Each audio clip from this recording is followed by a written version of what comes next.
റഅസ് സ്തൗരിന് അതിന്റെ തല കണ്ടാൽ കാളക്കൂറ്റന്റെ തല പോലെ ഇരിക്കും.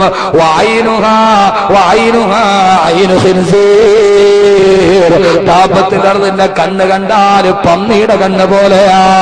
വഉദുനുഹാ ഉദുനു ഫീൽ അതിന്റെ ചെവിയാണെങ്കിലോ ആനയുടെ ചെവി പോലെയാ. വകർനുഹാ കർനു ഐലിൻ ബഹുമാനപ്പെട്ട ഇബ്നു കസീർ റഹിമഹുല്ലാഹ് പറയുകയാ. വഉനുഖുഹാ ഉനുഖു നുആമത്തിന് ദാബത്തുൽ അർദിന്റെ മുതുക് ഒട്ടക പക്ഷിയുടെ മുതുക് മാതിരിയാ. വസബറുഹാ സബറു അസദിന് അതിന്റെ നെഞ്ച് കണ്ടാൽ സിംഹത്തിന്റെ നെഞ്ച് പോലെയാ. വലൗനുഹാ ലൗനന് മെറിഞ്ഞതിന്റെ പുള്ളിപ്പുലിയുടെ നിറമാ. വഹാസിറുഹാ ഹാസിറത്ത് ഹിറിന് അതിന്റെ അരക്കെട്ട് പൂച്ചയുടെ അരക്കെട്ട് പോലെയാ. വദനബുഹാ ദനബു കബിഷിന് അതിന്റെ വാല് ആടിന്റെ വാല് പോലെയാ. വകവായിമുഹാ കവായിമു ബഈർ അതിന്റെ നട്ടെല്ല് കഴുതയുടെ നട്ടെല്ല് പോലെയാ. വബൈന കുല്ലി മഫ്സലൈനി 12 ദിറാ രണ്ട് സന്ധികളുടെ ഇടയിൽ 12 അടിയോളം അതിന് ദൂരമുണ്ടാകുമെന്ന് സഹോദരങ്ങളെ ഇബ്നു കസീർ റഹിമഹുല്ലാഹ് പറയുകയാണ്. ആ ദാബത്തുൽ അർദ് എന്ന് പറഞ്ഞാൽ കാളക്കൂറ്റന്റെ തലയുള്ള, പന്നിയുടെ കണ്ണുകളുള്ള, ആനയുടെ ചെവികളുള്ള, പള്ളിപ്പുലിയുടെ നിറമുള്ള, ഏറ്റവും ആളുകൾ ഇതേവരെ കണ്ടിട്ടില്ലാത്ത ബഹുമാനപ്പെട്ട ഇബ്നു കസീർ റഹിമഹുല്ലാഹ് പറയുന്നു. വയഖ്റുജു മഅഹാ അസാ മൂസാ ദാബത്തുൽ അർദിന്റെ വലത്തെ കയ്യിൽ മൂസാ നബിയുടെ വടയുണ്ടാകും. വഖാതമു സുലൈമാൻ ഇടത്തെ കയ്യിൽ സുലൈമാൻ നബിയുടെ മോതിരമുണ്ടാകും.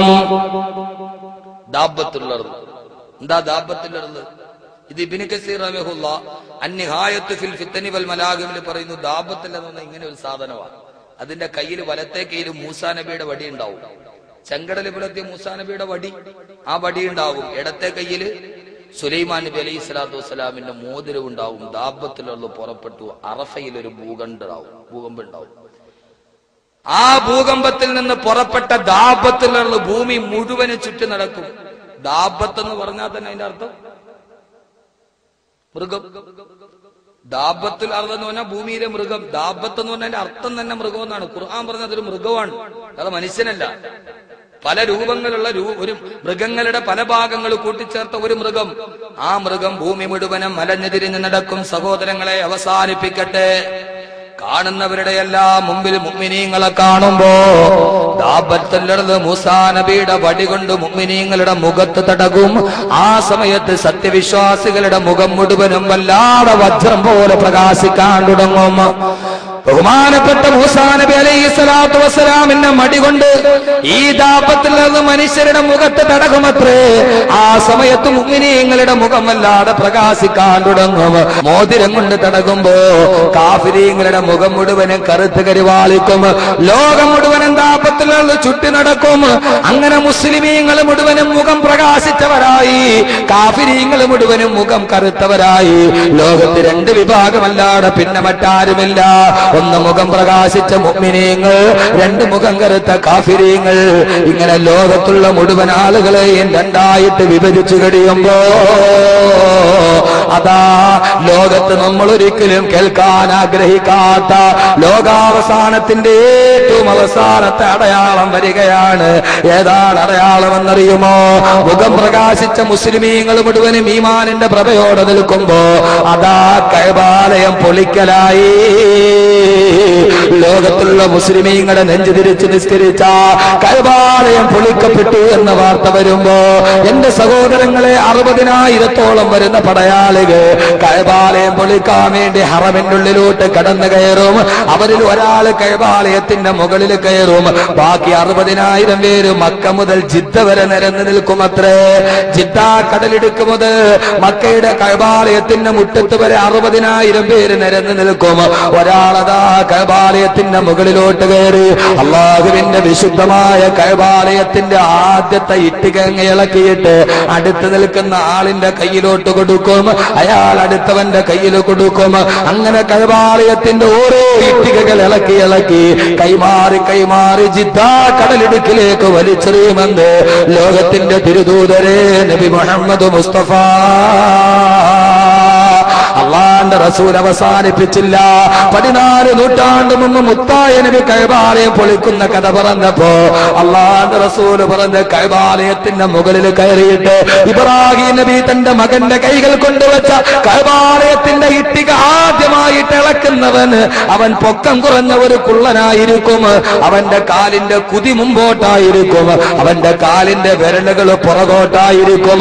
അല്ലാഹുവിന്റെ റസൂൽ പറഞ്ഞു കാലിന്റെ കുതി മുമ്പോട്ട് നിൽക്കുന്ന വിരലുകൾ പുറകോട്ട് കാൽപ്പാടം തിരിഞ്ഞു നിൽക്കുന്ന കറുകറുത്ത കുള്ളനായ പൊക്കം കുറഞ്ഞ മനുഷ്യനാണ് കഅബാലയം പൊളിക്കുന്നതെന്ന് ആദരവായ പ്രവാചകൻ നബി മുഹമ്മദ് മുസ്തഫ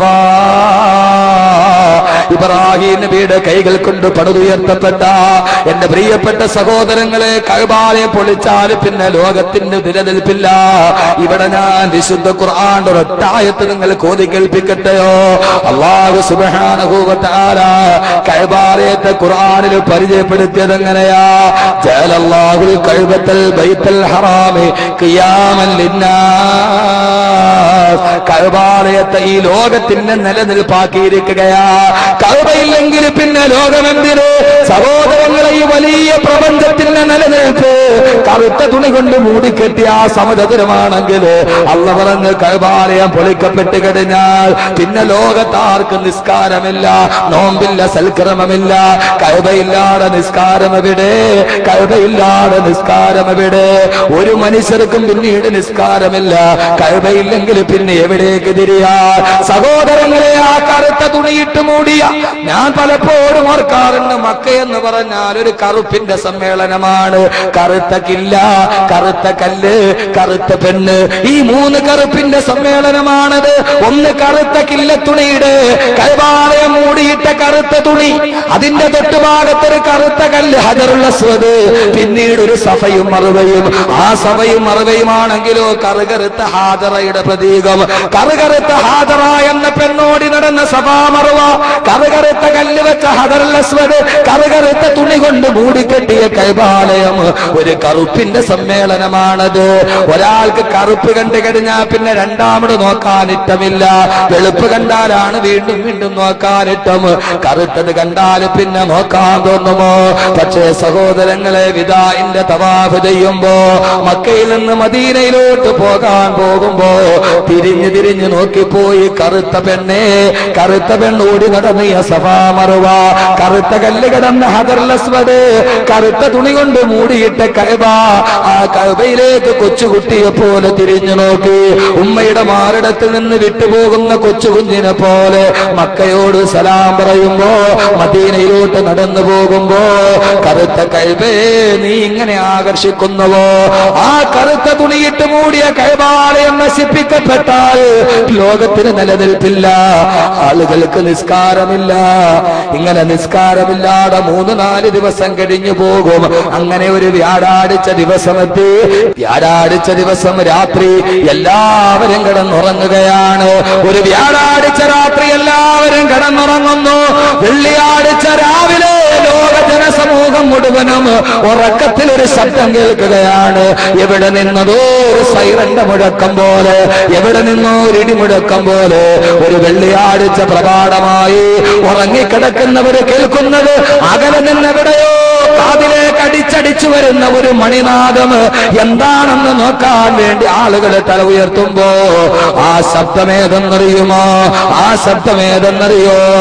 ഫൈദാ നുഫിഖ ഫിസ്സൂരി ഫസൈഖ മൻ ഫിസ്സമാവാതി വമൻ ഫിൽ അർളി ഇല്ലാ മൻ ശാ അല്ലാഹ്. ഇസ്രാഫീൽ സൂറന്ന കാഹളത്തിൽ ഊതുന്ന ശബ്ദം വെള്ളിയാഴ്ച രാവിലെ. സഹോദരങ്ങളെ, ഒരു കാര്യം ഉറപ്പാണ്, ലോകം അവസാനിക്കുന്നത് വെള്ളിയാഴ്ച ദിവസമാണ്. വ്യാഴാഴ്ച കടന്നുറങ്ങി, വെള്ളിയാഴ്ച പിന്നെ എഴുന്നേൽക്കലില്ല. എവിടെ നിന്നോ ഒരു ശബ്ദം കേൾക്കുന്നു.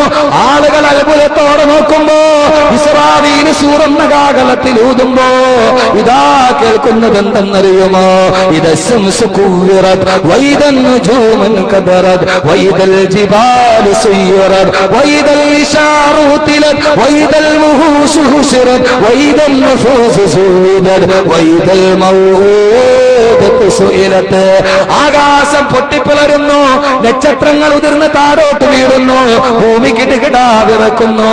ഈ പർവ്വതങ്ങൾ മുഴുവനും പഞ്ഞിക്കെട്ടുകൾ പോലെ പറന്ന് നടക്കുന്നു. സഹോദരങ്ങളെ, ലോകത്തോട്ട് നോക്കുമ്പോൾ മനുഷ്യൻ കാണുന്നത് എന്താ? മേലാപ്പ് പോലെ നിന്ന് ആകാശമതാ പൊട്ടിപ്പിളരുകയാണ് ആകാശം. നക്ഷത്രങ്ങൾ മുഴുവനും മൂവാണ്ടൻ മാങ്ങ താഴോട്ട് വീടുന്നത് പോലെ ഉതിർന്നു വീടുന്നു. പിന്നീട് സൂര്യനില്ല, ചന്ദ്രനില്ല, നബൂലയില്ല, താരാപഥമില്ല, ഉൽക്കകളില്ല, ഗാലക്സിയില്ല. ലോകം മുഴുവനും ഇരുട്ടിൽ കിടക്കുമ്പോ, ലോകം മുഴുവനും ഇരുട്ട് മൂടുമ്പോ ആ സമയത്ത് ഭൂമിയുടെ അവസ്ഥ എന്താ? ഇദാ സുൽസിലത്തിൽ അർളു സിൽസാലഹാ വഅഖറജത്തിൽ അർളു അത്കാലഹാ വഖാലൽ ഇൻസാനു മാ ലഹാ. ഭൂമി കിടുകിടാവറക്കാൻ തുടങ്ങി, ഭൂമി കിടുകിടാവറക്കാൻ തുടങ്ങി. ഭൂമി ഒരു സംഹാര താണ്ഡവമാടുകയാണ്. ഭൂമി പല കഷണങ്ങളായി പൊട്ടിപ്പിളരലായി. വഅഖറജത്തിൽ അർളു അത്കാലഹാ. ഭൂമി അതിന്റെ ഉള്ളിൽ കിടന്ന സർവ്വതിനെയും വെളിയിലോട്ട് തള്ളുകയാ. മുഫസ്സിരീങ്ങൾ പറയുന്ന അതേവരെ ഭൂമിയിൽ കുടിച്ചിട്ട സർവ്വ മയ്യത്തുകളും വെളിയിലോട്ട് വരും. മനുഷ്യന്റെ കാലിന്റെ ചുവട്ടിലൂടെ മൃതശരീരങ്ങൾ ഉയർന്നെടുക്കുന്നു. ആകാശം പൊട്ടിപ്പിളരുന്നു, നക്ഷത്രങ്ങൾ താഴോട്ട് വീടുന്നു, നബൂലകൾ കെട്ടുപോകുന്നു, ഭൂമി കിടുകിടാ വിറക്കുന്നു. വടവൃക്ഷങ്ങൾ മുഴുവനും പിടിതെറിയപ്പെടുന്നു. പാറക്കെട്ടുകൾ പടം തുണിക്കെട്ട് പോലെ പറന്ന് നടക്കുന്നു. നാൽക്കാലികൾ ചത്തൊടുങ്ങുന്നു, വടവൃക്ഷങ്ങൾ പതറി വീടുന്നു, കുയിലുകളും സർവ്വതും ചത്തൊടുങ്ങുന്നു. ജീവജാലങ്ങൾ തങ്ങളുടെ മുമ്പിലൂടെ ചത്തൊടുങ്ങി നടക്കുമ്പോ പരിഭ്രാന്തിയോടെ മനുഷ്യൻ വിളിച്ചു ചോദിക്കും, വഖാലൽ ഇൻസാനു മാ ലഹാ. ഈ ഭൂമിക്കെന്ത് വെട്ടിപ്പോയി, ഈ ഭൂമിക്കെന്ത് വെട്ടിപ്പോയി. പർവ്വതങ്ങൾ പൊട്ടിത്തകരുന്നുവല്ലോ. വയസ്അലൂനക അനിൽ ജിബാൽ ഫകുൽ യൻസിഫുഹാ റബ്ബി നസഫാ ഫയദറുഹാ കഅന സഫ്സഫാ ലാ തറാ ബിഹാ ഇവജന വലാ അംദാ. പർവ്വതങ്ങൾ തകർന്ന് തരിപ്പണമായി മാറുമ്പോ പൊട്ടിപ്പിളർന്ന് തകർന്നു വീഴും അമ്പരം എന്നുള്ളതും ഖുർആനിലുണ്ട് വിളംബരം. സർവ മനുഷ്യരും ചത്തൊടുങ്ങി മരിച്ചൊടുങ്ങി. ഈ ഭൂലോകത്ത് പിന്നെ സൂര്യനില്ല, താരാപഥമില്ല, നക്ഷത്രമില്ല, ഉൽക്കയില്ല, ഗാലക്സിയില്ല, മാമരങ്ങളില്ല, മാമലകളില്ല, മാമയിലുകളില്ല. സർവ്വതും തകർന്ന് തരിപ്പണമാകുമോ. കുല്ലുമൻ അലൈഹാ ويبقى وجه ربك ذو الجلال والإكرام. സർവ്വതും തകർന്ന് തരിപ്പണമാകും. വയബ്കാ വജ്ഹു റബ്ബിക ദുൽ ജലാലി വൽ ഇക്റാം. മാന്യനും പ്രതാപവാനുമായ അല്ലാഹു മാത്രം ബാക്കിയാകും. സർവ്വതും തകർന്നു, പിന്നെ ഭൂമിയില്ല, നക്ഷത്രമില്ല, ഒന്നുമില്ല. അങ്ങനെ ലോകം മുഴുവനും ഇസ്രാഫീൽ സൂറെന്ന കാഹളത്തിൽ ഊതും. എന്താണ് ആ കാഹളം? എന്താണ് ആ ഊതൽ? ലോകാവസാനത്തിന് മുമ്പ് പ്രവാചകൻ പറഞ്ഞ കുറെ അടയാളങ്ങൾ, അതിന്റെ ശാസ്ത്രീയ നിഗമനങ്ങൾ എന്തൊക്കെയാണ്? ഇദശംസു കുവ്വിറത്, ലോകാവസാനത്തിൽ സൂര്യനെ ചുരുട്ടപ്പെടുമെന്ന് പറഞ്ഞു. ചുരുട്ടുവോ? ഈ ലോകാവസാനത്തിൽ ആരൊക്കെ മരിക്കും? മനുഷ്യർ മരിക്കും, മലക്കുകൾ മരിക്കൂ, ജിബ്രീൽ മരിക്കൂ, അസ്രായീൽ മരിക്കും. ലോകാവസാനം നടക്കുമ്പോ എല്ലാവരും റൂഹ് പിടിക്കേണ്ട ജോലി ആർക്കാം? അപ്പൊ അസ്രായീൽ മരിക്കും. ഒത്തിരി ഉത്തരം കിട്ടാത്ത കുറെ ചോദ്യങ്ങളുണ്ട് ഇവിടെ. ലോകം മുഴുവൻ അവസാനിക്കുമ്പോൾ എല്ലാവരുടെയും റൂഹ് അസ്രായീൽ പിടിക്കണം. അപ്പൊ അസ്രായീൽ മരിക്കും, മലക്കുകൾ മരിക്കും, ജിബ്രീൽ മരിക്കൂ, മുൻകർ നക്കീർ മരിക്കൂ. മുൻകർ നക്കീർ മരിച്ചാൽ പിന്നെ ഇവരെ കബറടക്കുമ്പോ കബറിൽ ചോദ്യം വേണ്ടേ? ഇങ്ങനെ ഒത്തിരി ചോദ്യങ്ങൾ. ഇൻഷാ അല്ലാഹ് ഉത്തരം നമുക്ക് നാളെ കാണാം. അള്ളാഹു തൗഫീഖ് നൽകട്ടെ, അള്ളാഹു തൗഫീഖ് നൽകട്ടെ. ഇതിന്റെ ഉത്തരം നമുക്ക് നാളെ. ലോകാവസാനത്തിൽ ഞാൻ ഈ പറഞ്ഞ അടയാളങ്ങൾ മുഴുവനും, ജപ്പാനിൽ ദുരന്തം ഉണ്ടായി, ഭൂകമ്പം ഇല്ലേ? ലോകം മുഴുവനും, പ്രപഞ്ചം 4 അടി തള്ളി മാറി. ജപ്പാൻ ഇരുന്നിടത്ത് 8 അടി മാറി. നിങ്ങളൊന്ന് ആലോചിച്ച് നോക്കി, ഒരു നാടിന്റെ ചെറിയ ഒരു ഭാഗത്ത് അള്ള ഒരു കുലുക്കം കുലുക്കിയപ്പോ ആ രാജ്യം മുഴുവനും ഇരുന്നിടത്ത് നിന്ന് 8 അടി തന്നെ മാറി. ഇതെന്റെ കണക്കല്ല, ഏറ്റവും വലിയ കണക്കാണിത്.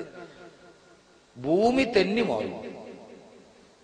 നമ്മളിപ്പോ ഇവിടെ ഇരുന്ന് ഒരു കുലുക്കം ഉണ്ടായപ്പോ മുകളുകളെ 8 അടി മാറിയിട്ട് മറ്റേ മാമൂട് പള്ളിയുടെ അടുത്ത് വരിക്കും. ഇത് ഏറ്റവും പുതിയ കണക്കാണ്. ഒരു ഭൂകമ്പം ഉണ്ടായപ്പോ ഒരു രാജ്യം 8 അടി മാറി, ഭൂഗോളം ഒന്നടങ്കം 4 അടി തന്നെ മാറി. ഖുർആൻ എന്ത് പറയുന്നു? സൂറത്തുൽ അഹ്സാബ്. ഇങ്ങനെ മാറിക്കൊണ്ടിരിക്കൂ. ലോകാവസാനം എന്ന് പറയുന്നത് ഇങ്ങനെ ഒരു പ്രഭാഷകന്റെ വാചക കസർത്ത് മാത്രമാണോ? അതല്ല, ഭൂമിയിൽ തെളിയിക്കപ്പെട്ട ഒന്നാണ്. ശാസ്ത്രലോകം മുഴുവനും തെളിയിക്കപ്പെട്ട മുഴുവൻ ദൃഷ്ടാന്തങ്ങളും നമ്മുടെ മുമ്പിൽ ഇൻഷാ അല്ലാഹ് നാളെ വരെ ഞാൻ കാണിച്ചത്. ഇതെന്റെ ആത്മവിശ്വാസമാണ്. പക്ഷെ അള്ളാഹുവിന്റെ ഖുർആൻ കയ്യിലിരിക്കുന്നിടത്തോളം കാലം എനിക്ക് ആത്മവിശ്വാസത്തിന് ഒരു കുറവുമില്ല.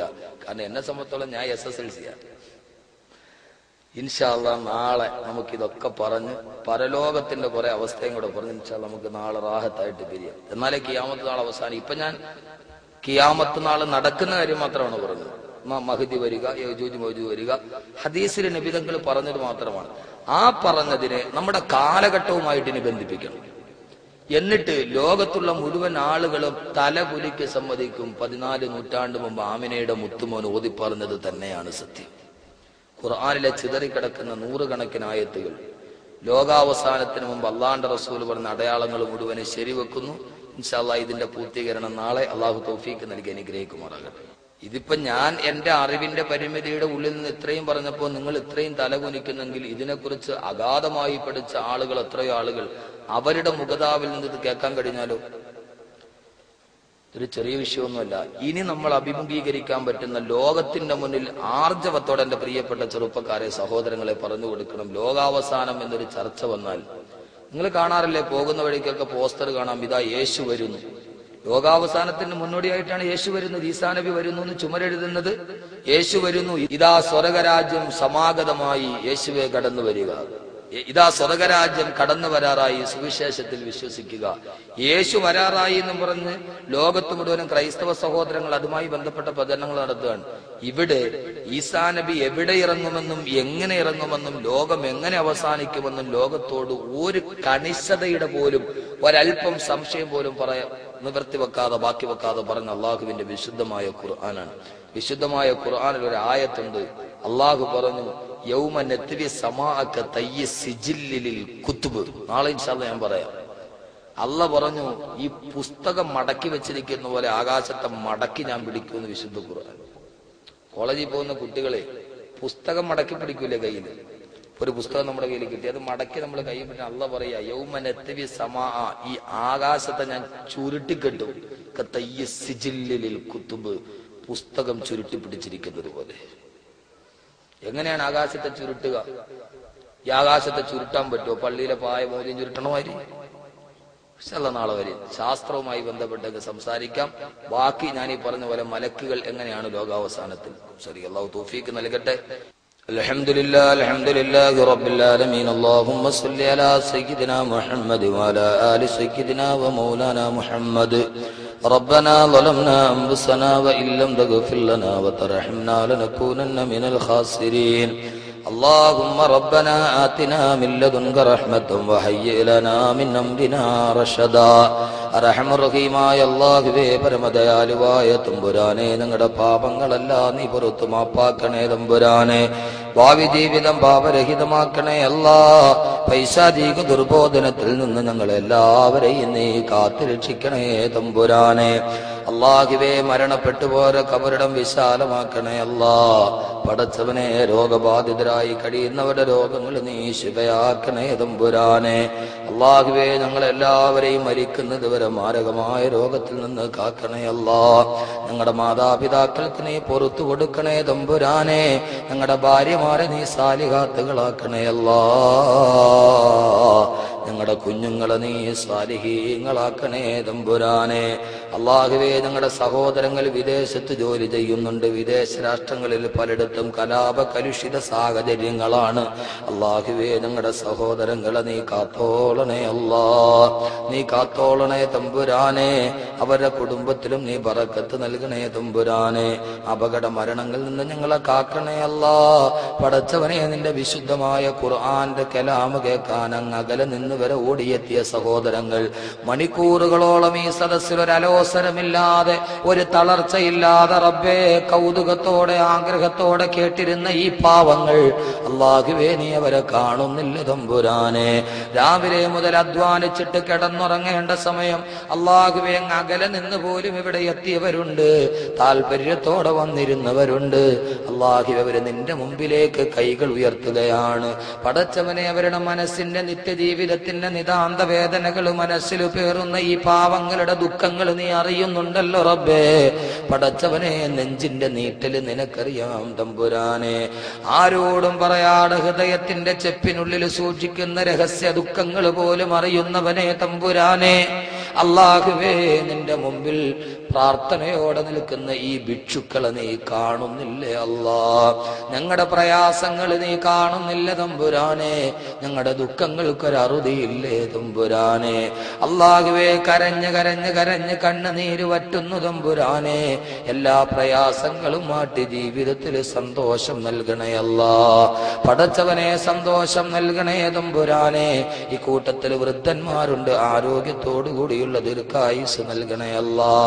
പടച്ചവനെ യുവാക്കൾക്ക് നീ ഇസ്ലാമിക തഖ്വ നൽകണേ തമ്പുരാനെ. ഇസ്സത്തുള്ള ഇസ്ലാമിസ്റ്റുകളാക്കണേ അല്ലാ. ഈ സമൂഹത്തിന്റെ നട്ടെല്ലുകളാക്കണേ തമ്പുരാനെ. ഞങ്ങളുടെ തലമുറയെ നീ ഹറാമിലേക്ക് വഴുതി വീഴിക്കല്ലേ അല്ലാ, വഴുതി വീഴിക്കല്ലേ അല്ലാ. ഇതേപോലെ നിന്റെ ഖുർആൻ കേൾക്കാൻ ആകാംക്ഷയോടെ എത്തുന്ന തലമുറയാക്കി നിലനിർത്തണേ തമ്പുരാനെ. അല്ലാഹുവേ ഇതിൽ കച്ചവടക്കാരുണ്ട്, കച്ചവടത്തിൽ ബറക്കത്ത് നൽകണേ അല്ലാ. കൂലിപ്പണിക്കാരുണ്ട്, നീ തളർത്തി കളയല്ല തമ്പുരാനെ. പടച്ചവനെ ഡ്രൈവർമാരുണ്ട്, വിദേശത്ത് ജോലി ചെയ്യുന്നവരുണ്ട്. പടച്ചവനെ അവരുടെ ജീവിതത്തിൽ കുടുംബത്തിൽ തൊഴിലിൽ നീ ബറക്കത്ത് നൽകണേ തമ്പുരാനെ. അല്ലാഹുവേ ഞങ്ങൾ ആറ്റുനോറ്റ് വളർത്തുന്ന ഞങ്ങളുടെ പൊന്നുമക്കൾ, ആ മക്കളെ നീ ഒരു നല്ല തീരത്തെത്തിക്കണേ അല്ലാ. ഞങ്ങളുടെ കുഞ്ഞുങ്ങളെ നീ ഞങ്ങൾക്ക് കൺകുളിർമയേകുന്നതാക്കണേ തമ്പുരാനെ. ഞങ്ങളുടെ പൊന്നുമക്കളെ നീ കാത്തോളണേ അല്ലാഹുവേ. ഏതൊക്കെ വിഷമങ്ങൾ മനസ്സിൽ നിറഞ്ഞാലും വീടിന്റെ ഉമ്മറപ്പടിയിൽ ഞങ്ങളെയും കാത്തു പുഞ്ചിരിയോടെ നിൽക്കുന്ന പൊന്നുമക്കളുടെ പുഞ്ചിരി കാണുമ്പോ എല്ലാ ദുഃഖങ്ങളും മലിഞ്ഞില്ലാതായി പോകും റബ്ബുരാനെ. പടച്ചവനെ ഉപ്പാന്ന് വിളിച്ചോടി വന്ന് മടിത്തട്ടിലിരുത്തി കവിളത്തൊരു ചുംബനം നൽകുമ്പോ അല്ലാഹുവേ ഹൃദയത്തിന്റെ തണുപ്പത് പറയാൻ പറ്റാത്ത തണുപ്പാണ് തമ്പുരാനെ. നീ ഞങ്ങൾക്ക് നൽകിയ ഏറ്റവും വലിയ അനുഗ്രഹം ഞങ്ങളുടെ പൊന്നുമക്കളാണ് റബ്ബേ. അല്ലാഹുവേ ഞങ്ങളുടെ കുഞ്ഞുങ്ങൾക്ക് നീ ഒരു നല്ല ഭാവി കൊടുക്കണേ തമ്പുരാനെ. ഞങ്ങളുടെ കുഞ്ഞുങ്ങൾ ഞങ്ങളുടെ മുമ്പിൽ കിടന്ന് കഷ്ടപ്പെടുന്നൊരവസ്ഥ വരുത്തല്ല റബ്ബേ. രോഗം കൊണ്ടോ ബുദ്ധിമുട്ടിക്കല്ലേ തമ്പുരാനെ. നിരന്തരം കേൾക്കുന്ന വാർത്തകൾ ഞങ്ങളുടെ ഹൃദയത്തിൽ ഒരു തീക്കനലായി പൊരിയുന്നു തമ്പുരാനെ. ചുണ്ടത്ത് ചുംബനം തന്ന് സ്കൂൾ ഭാഗം തൂക്കിപ്പോകുന്ന മക്കളാണ്. തണുത്തുറഞ്ഞ ശരീരങ്ങളായി വീടിന്റെ ഉമ്മറപ്പടിയിലോട്ട് കടന്നു വരുന്നത്. പൊന്നുമോനെ എന്ന് പറഞ്ഞ് കെട്ടിപ്പിടിച്ച് കരയുന്ന നിസ്സഹായരായ ഉമ്മമാർ. അല്ലാഹുവേ തിരുവനന്തപുരത്ത് പാർവതി പുത്തനാറിൽ ദുരന്തം നടന്നപ്പോ 7 വർഷങ്ങൾക്ക് ശേഷം കിട്ടിയ പൊന്നുമോനാണ് വെള്ളത്തിലേക്ക് മുങ്ങിത്താണ് പോയത്. അല്ലാഹുവേ ഞങ്ങളുടെ പൊന്നുമക്കളെ നീ കാത്തോളണേ അല്ലാ. ഞങ്ങളുടെ പൊന്നുമക്കളെ നീ കാത്തോളണേ അല്ലാ. പടച്ചവനെ ഞങ്ങൾ സ്നേഹിക്കുന്നവരെ നീ ജീവിതത്തിൽ വിട്ടുപിരിപ്പിക്കല്ല തമ്പുരാനെ. ഞങ്ങളുടെ മാതാപിതാക്കൾ കണ്ടു കൊതി തീർന്നിട്ടില്ല അല്ലാഹുവേ. ഞങ്ങളെ വളർത്തി വലുതാക്കി കഷ്ടപ്പെടുത്ത് മുണ്ടു മുറുക്കിയെടുത്ത് കഷ്ടപ്പെട്ട് ഞങ്ങളെ വളർത്തിയ ഞങ്ങളുടെ പൊന്നുമ്മമാർ അല്ലാഹുവേ അവരോടൊത്ത് ജീവിതം പങ്കിട്ട് കൊതി തീർന്നിട്ടില്ല തമ്പുരാനെ. നീ അല്ലാഹുവേ തിരിച്ചു വിളിച്ച് ഞങ്ങളെ പരീക്ഷിക്കല്ലേ അല്ലാ. ഞങ്ങളുടെ പൊന്നുമ്മമാരെ ഒന്ന് കാണാനെങ്കിലും ഞങ്ങളുടെ മുമ്പിൽ നീട്ടേക്കണേ തമ്പുരാനെ. ആരോഗ്യത്തോടു കൂടിയുള്ള ദീർഘായുസ് നൽകണേ അല്ലാഹുവേ. പടച്ചവനെ അല്ലാഹുവേ, പടച്ചവനെ ഞങ്ങളോട് ദുആ കൊണ്ട് വസിയത്ത് ചെയ്തവർ അവരെ ഹലാലായി ഹാസിലാക്കണേ അല്ലാ. ഹാസിലാക്കണേ തമ്പുരാനെ. ഇപ്പോൾ ഞങ്ങൾക്ക് നൽകിയ ആരോഗ്യം നീ നിലനിർത്തി തരണേ അല്ലാ. പടച്ചവനെ ഒരു മാരക രോഗവും വരുത്തല്ല റബ്ബേ. പണ്ട് രോഗങ്ങൾക്ക് ലക്ഷണങ്ങളുണ്ട് അല്ലാഹുവേ. ഇപ്പോൾ ലക്ഷണമില്ലാത്ത രോഗമാണ് പടർന്നു പന്തലിക്കുന്നത്. ഒരു ക്യാൻസറിന്റെ രോഗാണു രോഗി അറിയാതെ 15 വർഷം മുമ്പേ അവന്റെ ശരീരത്തിൽ കയറുമെന്നാണ്. അല്ലാഹുവേ, ഈ ശരീരത്തിൽ ഏതൊക്കെ രോഗാണുക്കൾ കൂടുകെട്ടി പാർക്കുന്നെന്ന് ഞങ്ങൾക്കറിയില്ല തമ്പുരാനെ. അറിയുന്നവൻ നീ മാത്രമാണ് അല്ലാഹുവേ. ഈ പതിഞ്ഞ സ്വരത്തിൽ കണ്ണ് നിറഞ്ഞ് നിന്നോട് പറയുന്ന ആമീൻ നീ കേൾക്കുന്നല്ലോ അല്ലാഹുവേ, നീ കേൾക്കുന്നല്ലോ അല്ലാഹുവേ. കരിമ്പാറക്കെട്ടിലൂടെ കടന്നു പോകുന്ന കട്ടുറുമ്പിന്റെ ശബ്ദം പോലും നിനക്കറിയാം തമ്പുരാനെ. അല്ലാഹുവേ, അടക്കി പിടിച്ച ഹൃദയത്തിന്റെ വിങ്ങലുകളുള്ള ഈ ആമീൻ നീ കേൾക്കുന്നുണ്ടല്ലോ അല്ലാഹുവേ. പടച്ചവനെ, ഞങ്ങളെ പരീക്ഷിക്കല്ലേ അല്ലാ, ഞങ്ങളെ തളർത്തല്ലേ അല്ലാ, ഞങ്ങളെ കഷ്ടപ്പെടുത്തല്ലേ അല്ലാ. കരയാൻ ഞങ്ങൾക്ക് കണ്ണുനീര് ബാക്കിയില്ല തമ്പുരാനെ. അല്ലാഹുവേ, ഞങ്ങളെ നീ പൂർണ്ണമായി സ്വീകരിക്കണേ അല്ലാ. മരിക്കുന്നത് വരെ 5 വഖ്ത് നിസ്കാരം ഖളാഅക്കാതെ അനുഷ്ഠിപ്പിക്കണേ തമ്പുരാനെ. ഞങ്ങൾ നിർവഹിക്കുന്ന സുന്നത്ത് കർമ്മങ്ങൾ അല്ലാഹുവേ നിർബന്ധ ബുദ്ധിയോടെ പാതിരാവിലെ എഴുന്നേറ്റ് നിന്റെ മുമ്പിൽ തഹജ്ജുദിന് വേണ്ടി ശിരസർപ്പിക്കാൻ അതിൽ നീ മടിയൊന്നും നൽകല്ലേ തമ്പുരാനെ. നിലനിർത്തി തരണേ തമ്പുരാനെ. അല്ലാഹുവേ, ഞങ്ങളുടെ ദുആകളെ നീ സ്വീകരിക്കണേ അല്ലാ, നീ സ്വീകരിക്കണേ തമ്പുരാനെ. അല്ലാഹുവേ, വിനീതനോട് ആരൊക്കെ ദുആ കൊണ്ട് വസിയത്ത് ചെയ്തിട്ടുണ്ടോ, കബീർ ഉസ്താദെ എവിടെ പോയാലും ഞങ്ങൾക്ക് വേണ്ടി ദുആ ചെയ്യണമെന്ന് പറഞ്ഞ എത്രയോ ആളുകൾ ഏതൊക്കെ നാടുകളിൽ, ഏതൊക്കെ വീടുകളിൽ, എവിടെയൊക്കെ ഇടങ്ങളിൽ, അല്ലാഹുവേ അവരെ നിനക്കറിയാം തമ്പുരാനെ. പടച്ചവനെ, മഹല്ലുകളിൽ സേവനം അനുഷ്ഠിക്കുമ്പോ ഭക്ഷണം നൽകിയവർ, സഹായിച്ചവർ, സഹകരിച്ചവർ, ഉസ്താദെ എന്ന് വിളിച്ച് സ്നേഹത്തോടെ എപ്പോഴും കുശലാന്വേഷണം നടത്തി എന്തിനു വിളിച്ചാലും ഓടിയെത്തുന്ന പ്രിയപ്പെട്ട സഹോദരങ്ങൾ, കുഞ്ഞുമക്കൾ, അല്ലാഹുവേ നീ അവരുടെ ഹലാലായ മുറാദുകൾ ഹാസിലാക്കണേ തമ്പുരാനെ. ഞങ്ങളുടെ ദുആകളെ നീ സ്വീകരിക്കണേ അല്ലാ. ലക്ഷോപലക്ഷങ്ങളെ പക്ഷമില്ലാതെ രക്ഷിക്കുന്ന ശിക്ഷിക്കുന്ന രക്ഷിതാവേ, നിന്റെ കരുണാ കടാക്ഷത്തിന്റെ അക്ഷയക്കനിയിൽ നിന്ന് വർഷിക്കുമ്പോ ഈ ഭിക്ഷുക്കൾക്കും നീ നൽകി അനുഗ്രഹിക്കണേ തമ്പുരാനെ. അല്ലാഹുവേ, നിങ്ങളുടെ ദുആകളെ നീ സ്വീകരിക്കണേ അല്ലാ. നാളെ ഈ സദസ്സിന്റെ സമാപനത്തിൽ അല്ലാഹുവേ നിന്റെ റസൂലിന്റെ ഹളറത്തിലേക്ക് സലാത്ത് ചൊല്ലി ഇതേപോലെ പാതിരാ സമയത്ത് ദുആയ്ക്ക് വേണ്ടി കണ്ണുനീരിൽ കുതിർന്ന് കൈയുയർത്തുമ്പോ നാളെ ഈ സദസ്സിൽ ഞങ്ങളെ ഇതേപോലെ ഒരുമിപ്പിക്കണേ തമ്പുരാനെ. ഒരാളെ പോലും നീ മാറ്റി നിർത്തല്ലേ അല്ലാഹുവേ. ഞങ്ങളുടെ ദുആകളെ നീ സ്വീകരിക്കണേ അല്ലാ. ബിഹഖി സല്ലല്ലാഹു അലാ മുഹമ്മദ് സല്ലല്ലാഹു അലൈഹി വസല്ലം. സല്ലല്ലാഹു അലാ മുഹമ്മദ് സല്ലല്ലാഹു അലൈഹി വസല്ലം. അല്ലാഹുമ്മ സല്ലി അലാ മുഹമ്മദ് വൽ ആലി അഹ്ലിൽ ബൈത്തി സല്ലം.